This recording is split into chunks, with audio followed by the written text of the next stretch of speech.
La politique pour démarrer ce journal, l'examen du projet de loi relatif à la refonte du fichier électoral a fait débat lors de la réunion de la commission des lois de l'Assemblée nationale.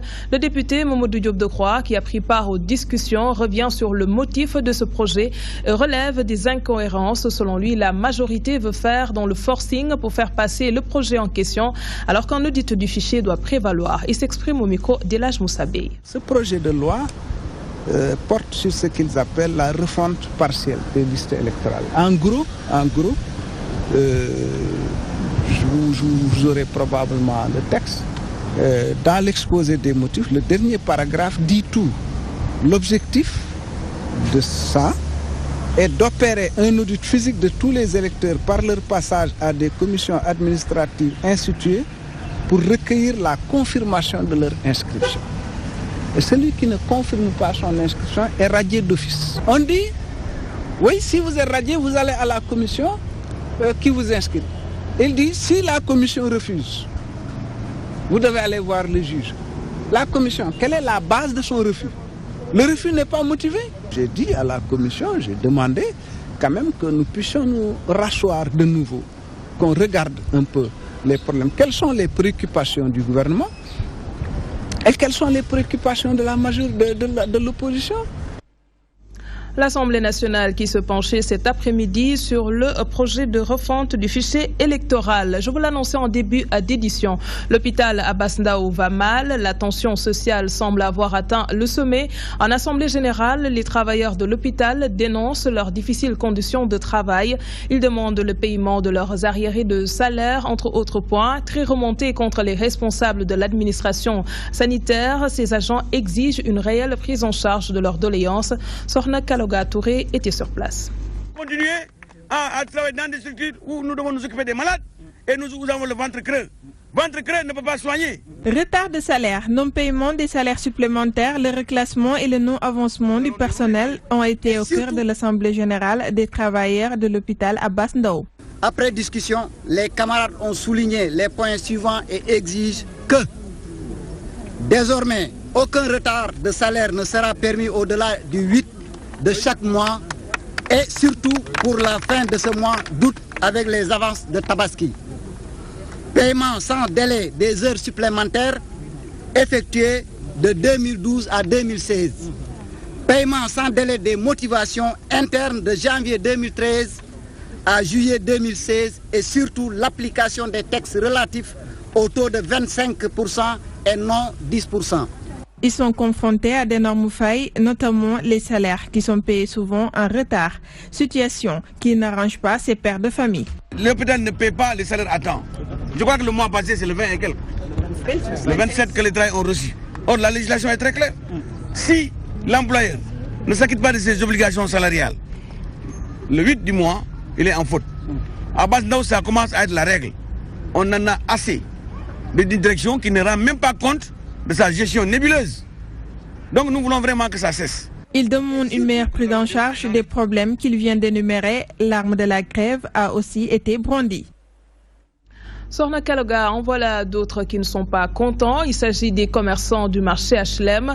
Une conférence de presse a viré au cafouillage. Les vendeurs, divisés en deux groupes, se sont organisés en clans. Certains d'entre eux sont pour la réfection du marché par un promoteur. D'autres accusent leurs camarades de corrompus.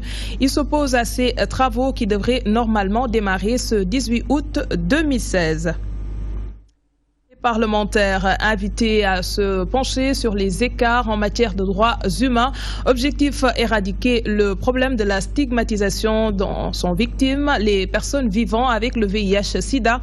Dans plusieurs pays d'Afrique, la criminalisation de la transmission du VIH et la discrimination des personnes séropositives constituent des freins majeurs à l'utilisation des services de prévention, de dépistage et du traitement de cette maladie. La contribution des députés pourrait changer la donne. Une rencontre s'est tenue ce matin dans ce sens. C'était en présence de Ndeye Fatim Lo. La marginalisation, la peur, la stigmatisation sont les principales causes de décès des personnes atteintes de VIH-Sida. Au Sénégal, 38,8% des patients sont victimes de ces différentes formes de discrimination.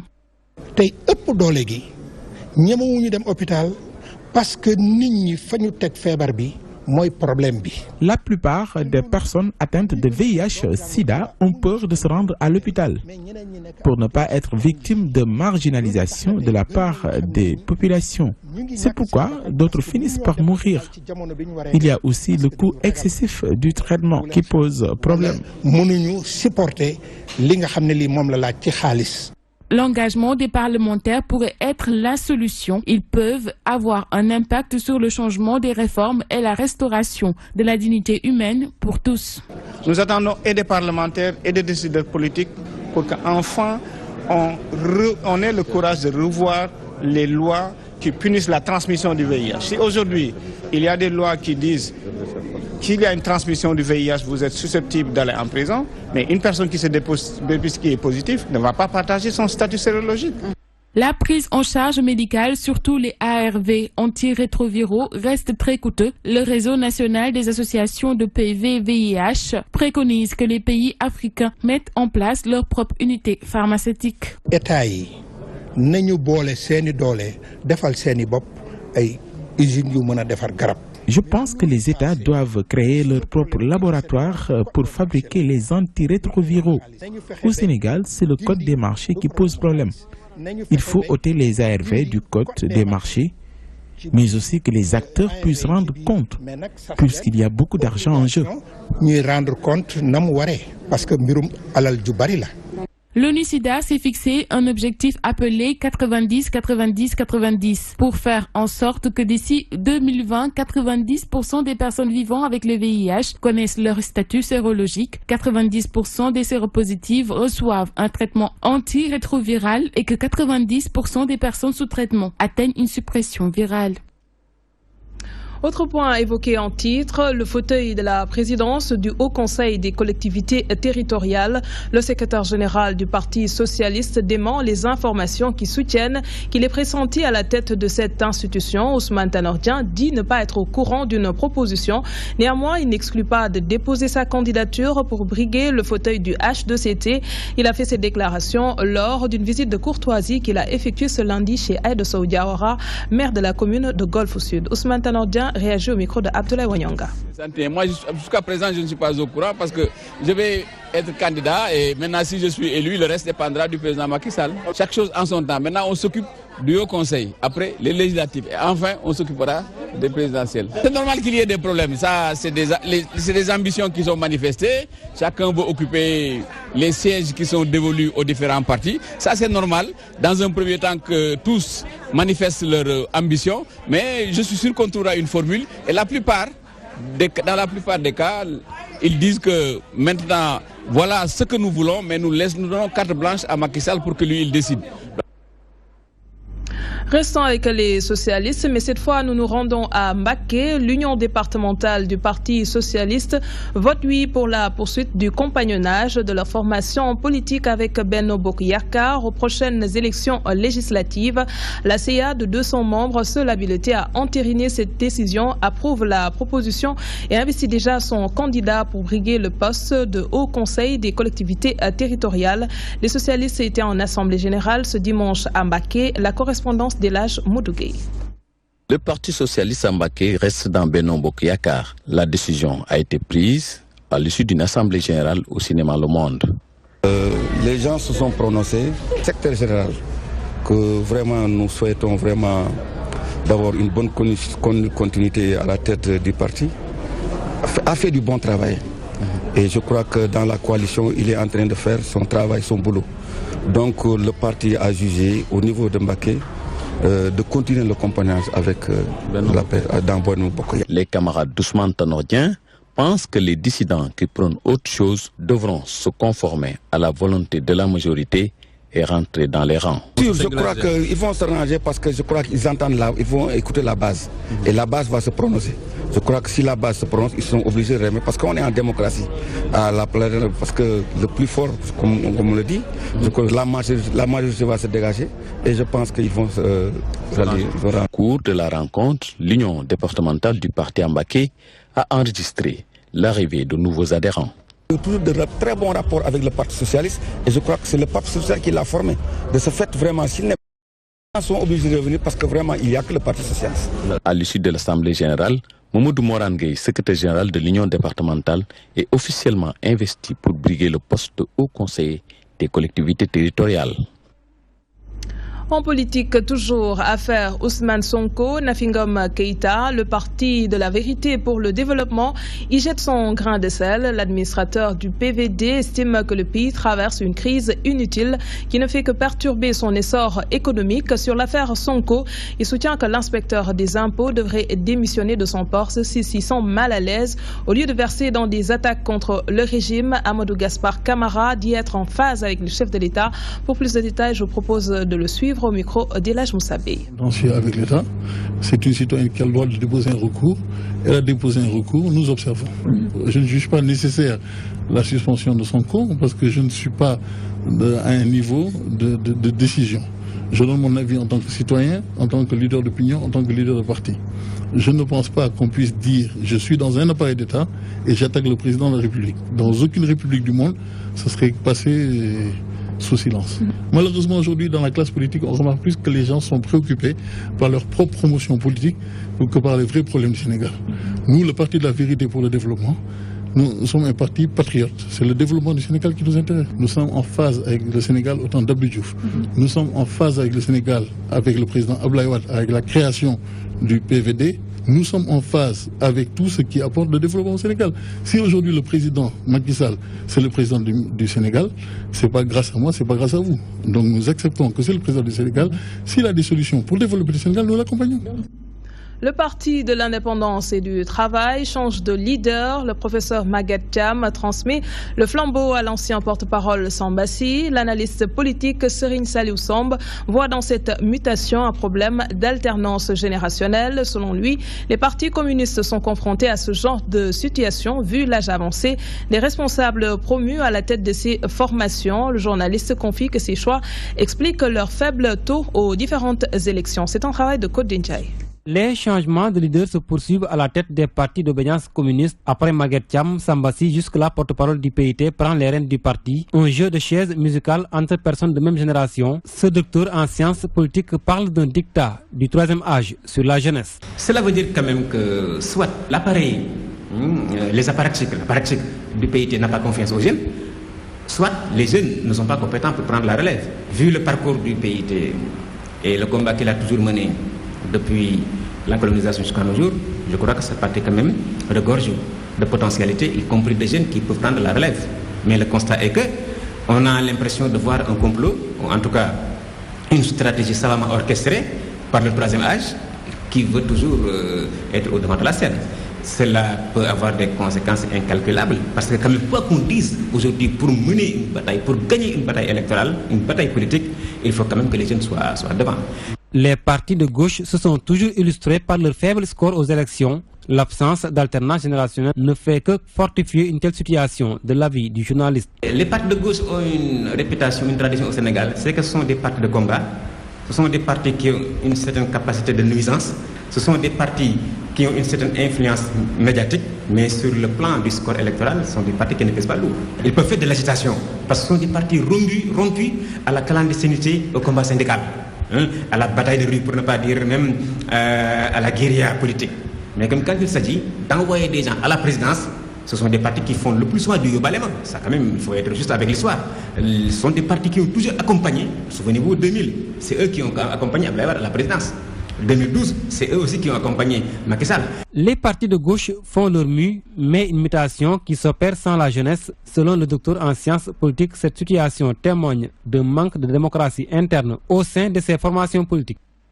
Intéressons-nous à présent au litige foncier au quartier Terumbaling dans la commune de Mbour. Les populations fustigent la vente de leur terrain de football à un promoteur étranger. Pris en colère contre la mairie de Mbour, les manifestants exigent la restitution de leur espace et interpellent les autorités étatiques. Les autorités municipales précisent que le terrain en question est un titre foncier qui appartient à l'État et que le promoteur industriel a respecté toutes les procédures avant d'acquérir le terrain. Sur place, nous retrouvons retrouvons Mamadou Diop. Cet espace d'un hectare qui servait de terrain de football aux jeunes, vendu à un industriel étranger, est à l'origine du différend qui oppose les responsables du site de transformation des produits halieutiques de Mbaling aux populations du quartier Terre Mbaling. Lui déjà, on lui a déjà donné un hectare. On lui a déjà donné un hectare, ce qui n'est pas normal. Un hectare, il a essayé d'avoir une usine, il n'a occupé que la moitié, et encore il vient, on lui donne le terrain de football que les jeunes fréquentent depuis longtemps. Et qui est dans le plan de lotissement qui est ici. Et puis, il y a même le village de Mbaling qui vient sur le terrain. Il y a le village de Mbaling et tous les alentours, que ce soit les zones de Zatsonatel et tout ça là, ils viennent s'entraîner ici, les jeunes là. Chaque fois, ils viennent s'entraîner. Les manifestants accusent la mairie de Mbour d'être complice aux vendeurs de l'espace. Avec la complicité des autorités, parce qu'on nous a dit que c'est le maire qui leur a donné le terrain.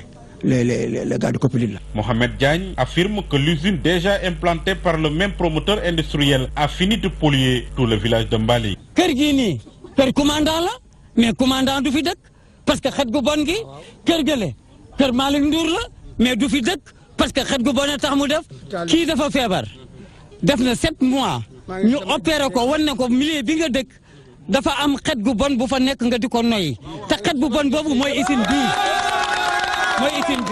Pour finir avec ce problème, les manifestants exigent l'arrêt immédiat des travaux qui se font sur le terrain, mais surtout sa restitution aux ayants droit. C'est d'abord de demander aux autorités, particulièrement au préfet, qui représente l'État ici. Il n'a qu'à prendre ses responsabilités et dire aux gars d'arrêter. Parce qu'ils n'ont pas le droit de vendre le terrain, ça ne leur appartient pas. Ça appartient aux populations. Les populations de Terre Mbaling disent avoir saisi les plus hautes autorités pour la restitution du terrain. Mais jusqu'ici, aucune satisfaction. Nous changeons de registre. Le Dara de Koki fait partie des écoles de référence en matière d'enseignement franco-coranique. 3607 élèves sont encadrés et pris en charge gratuitement. Une journée de solidarité et de collecte de dons a été organisée pour permettre à cet institut de supporter ses charges financières. Autorités étatiques, municipales, professeurs, guides religieux, parents d'élèves, tous ont magnifié l'apport de Koki dans la promotion de l'enseignement dans le pays. Pape Ousmane Sissé nous en dit plus. Reconnu de tous pour avoir formé de grands hommes depuis sa création, Koki est devenu un institut de référence de renommée internationale de par la qualité de l'enseignement franco-coranique dispensé aux élèves et qui fait la fierté de toute une génération. On apprend ici l'arabe, le français et les matières islamiques. Le programme, il y a le système franco-arabe officiel qu'on applique ici à 100%. Cet institut compte aujourd'hui 3607 élèves, parmi eux des étrangers venus pour la plupart de la sous-région et qui sont totalement pris en charge gratuitement, ce qui nécessite beaucoup de moyens. Quotidiennement, on consomme à peu près 760 à 800 kilos de riz.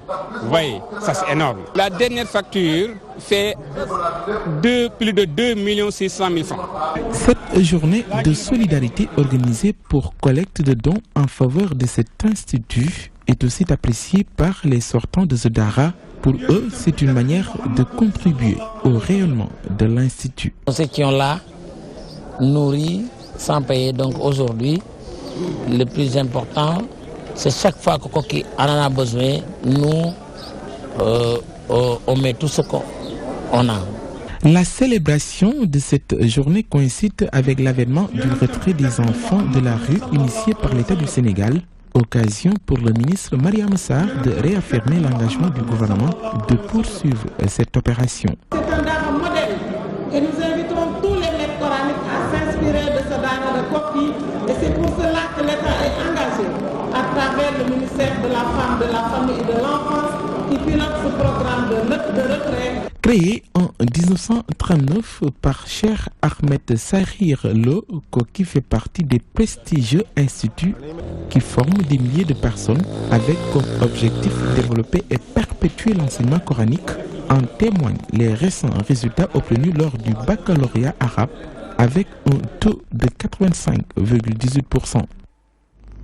Je l'annonçais en début d'édition, les soldats de l'économie veulent parler le même langage pour davantage garantir la sécurité des transits. C'est tout le sens de leur cadre d'échange sous-régional ouvert ce lundi dans la capitale. Il est axé sur l'interconnectivité des systèmes informatiques des administrations douanières de l'Afrique de l'Ouest. Il s'agit de trouver des voies et moyens pour harmoniser les normes et standards des administrations douanières du Sénégal, du Mali, de la Côte d'Ivoire, du Togo, du Burkina Faso. Les précisions de Mansour Sow. 2016 a été décrétée année de la douane numérique par l'Organisation mondiale de la douane. Des efforts considérables en matière d'informatisation des systèmes douaniers ont été notés en Afrique, particulièrement de l'Ouest. Cependant, beaucoup reste à faire, notamment dans l'interconnexion des systèmes informatiques des administrations de douane. Ceci dans l'optique de parler le même langage. C'est tout le sens de cette rencontre sous-régionale des administrations de douane du Sénégal, du Mali, de la Côte d'Ivoire, du Burkina Faso et du Togo. Il y a d'autres administrations qui utilisent d'autres systèmes informatiques, essentiellement donc assis sur Sidonia, qui est un système de la CNUSED. Donc nécessairement, il faudrait que la douane, qui a son propre système informatique Gaïndé, puisse échanger avec Sidonia dans le cadre d'une interconnexion pour véritablement permettre l'essor de l'intégration. Au moment où un bateau arrive à Dakar, dans mon exemple, l'opérateur va transmettre les données nécessaires pour suivre le mouvement de transit à la douane sénégalaise, et la douane sénégalaise va partager ces informations, donc va les rendre disponibles aux douanes maliennes en même temps. Donc même avant que le camion parte du port de Dakar, les autorités maliennes auront déjà toutes les données et puis seront capables, au moment où le camion arrive à leur frontière, d'accéder au système, de voir ce qui s'est passé, de confirmer l'arrivée au Mali et puis même confirmer que le déroulement était fait proprement à destination. Cette interconnexion va permettre, en d'autres termes, d'harmoniser les normes et standards nationaux et régionaux pour une meilleure fiabilité des transits. Il s'agit aussi d'engager un combat pour davantage garantir la sécurité des échanges. D'abord, il faudrait qu'on sécurise nos propres systèmes informatiques. Et de ce point de vue, la sécurité informatique à l'interne occupe une place prépondérante. Mais au-delà même de la sécurisation de nos systèmes informatiques, l'informatique également permet d'échanger des données. Donc le fait d'échanger des données au plan sécuritaire, ça nous permet d'avoir un peu le comportement du commerce, de détecter le faux et nous permettre effectivement d'accompagner le commerce illicite. Cet atelier sous-régional des experts des douanes de la sous-région ouest-africaine se tient sous l'égide de l'Organisation mondiale de la douane et de la CEDEAO. Au cours des échanges, il sera question de trouver des voies et moyens pour poser les jalons d'une future intégration, voire une future interconnectivité des systèmes informatiques des administrations de douane de l'Afrique de l'Ouest et du Centre. L'État du Sénégal a injecté plus d'1 milliard de dollars dans le secteur de l'environnement. Selon les acteurs, le montant est insuffisant dès lors des mécanismes innovants de financement devenus essentiels dans les pays sont en vue, annonce le ministère de l'Environnement. Objectif éradiquer le phénomène de l'érosion côtière, la déforestation et la dégradation des sols, nous dit Adjara Cissé. Face aux problèmes d'ordre environnemental qui secouent la planète, trouver des mécanismes innovants afin d'y faire face s'impose pour le Sénégal, victime d'érosion côtière et de la dégradation du sol, vu sa position géographique. Ainsi, malgré d'importantes sommes injectées en ce sens, les maux persistent. Le secteur fait face à un déficit de moyens financiers pour mener à bien cette mission. Il est important de vraiment d'innover, d'identifier de nouveaux mécanismes différents des mécanismes traditionnels d'aide publique au développement et en fait des mécanismes de financement classiques en réalité du budget national. C'est pourquoi le ministère de l'Environnement et du Développement durable a jugé pertinent d'engager cette étude qui doit être menée par un consultant international pour identifier de nouveaux créneaux innovants qui permettront de lever des fonds à même de pouvoir faire face à la problématique environnementale. Ainsi, selon l'analyse de faisabilité qui a été faite, 9 mécanismes sont jugés pertinents et applicables au secteur de l'environnement. Parmi eux, 3 sont considérés comme applicables dans le court et moyen terme. La déforestation, vous étiez certainement dans les zones sud. Vous avez vu ce qu'il y a là-bas, le mal qu'il y a eu là-bas, avec une déforestation grave. Il faut aujourd'hui, dans cette zone, amener beaucoup d'activités de restauration. Et donc le reboisement, c'est une activité extrêmement importante. La gestion des déchets. Notre environnement, notre cadre de vie souffre énormément de cela. Ce qui vous annonce que vous allez vers une localité, c'est des tas d'ordures, c'est des déchets. Quand vous sortez, ce sont également les déchets qui vous disent au revoir. Donc je pense que c'est aussi un secteur dans lequel il est urgent que l'on puisse trouver un mécanisme de financement durable et efficace. Les mécanismes de financement innovants sont devenus des outils incontournables durant ces dernières décennies dans le monde selon les acteurs du secteur. Fort de ce constat, l'État du Sénégal espère apporter des solutions financières aux problèmes de l'environnement qui nous touchent. Venons à la page des sports. Les Lions du basket ont raté leur entrée au tournoi des Jeux Olympiques. Malgré leur déconvenue face aux Américaines, elles ont enregistré une légère performance dépassant la barre des 50 points. Les Lions jubilaient à la fin du match comme si elles avaient gagné. Faut-il qualifier cet acte comme un manque d'ambition? Les acteurs du monde du basket restent divisés sur la question. Je propose de suivre quelques réactions au micro d'Ousmane Ba. D'ambition, d'autant plus qu'en compétition internationale, on ne peut pas marquer 50 points et prétendre à quelque chose. Que les États-Unis, nous savons tous la valeur de cette équipe, donc je trouve que elles se sont bien battues, donc c'est un sentiment de satisfaction qu'elles ont éprouvé. Voilà pourquoi elles ont jubilé. On est tous fiers d'elles, donc il n'y a pas de manque d'ambition. Je ne crois pas. Là-bas, nous sommes allés pour apprendre. C'est très tôt pour le Sénégal de prétendre battre ces équipes-là. Parce que non seulement les conditions diffèrent, mais encore c'est des équipes de dimension supérieure. Donc nous ne pouvons qu'apprendre. Tournoi presse-foot, de belles affiches attendues ce week-end à la piscine olympique. 7 rencontres sont au programme. L'attraction de cette première journée, le match du groupe ESCAF face au groupe Futur Média. Le tirage au sort s'est déroulé dans les locaux de la DTV. Les détails avec Ibrahima Fall. 14 équipes pour disputer la 4e édition du tournoi presse-foot. Une compétition pour raffermir les relations entre hommes de médias. C'est des retrouvailles dans la bonne humeur entre confrères, parce que pratiquement nous partageons donc les mêmes activités. Il est des fois nécessaire et utile de se retrouver durant peut-être 2 week-ends pour communier. Je pense que c'est un aspect extrêmement important dans la vie d'une corporation. Maintenant, l'appel que nous voudrons lancer, que tout se passe dans le fair play, dans la bonne humeur, dans l'enthousiasme. Des affiches alléchantes en perspective, comme la rencontre devant opposer le groupe ESCAF au groupe Futur Média, mais également le match Dakar Actu contre Enquête. Vous savez, en matière de tournoi, on aimerait bien rencontrer les équipes les plus faibles, mais comme Dieu a fait qu'on rencontre Dakar Actu, donc on va s'y mettre. Donc je dis à mes gars de se préparer parce que je sais qu'on a des guerriers, donc que Dakar Actu se prépare. Nous ne sommes pas des professionnels du football. Je pense qu'à ce niveau-là, il va falloir peut-être montrer au public que nous savons parler, nous savons écrire, mais également nous savons taper au ballon. Donc. Les organisateurs du tournoi ont effectué ce lundi le tirage au sort pour ce tournoi. 7 rencontres ont été programmées pour ce dimanche à 9h30. RTS contre Seneweb, GFM qui va en découdre avec ESCAF, Stade, Trade FM, Témoin contre West TV, Dakar Actu, Enquête, des médias, AZ Actu et le dernier match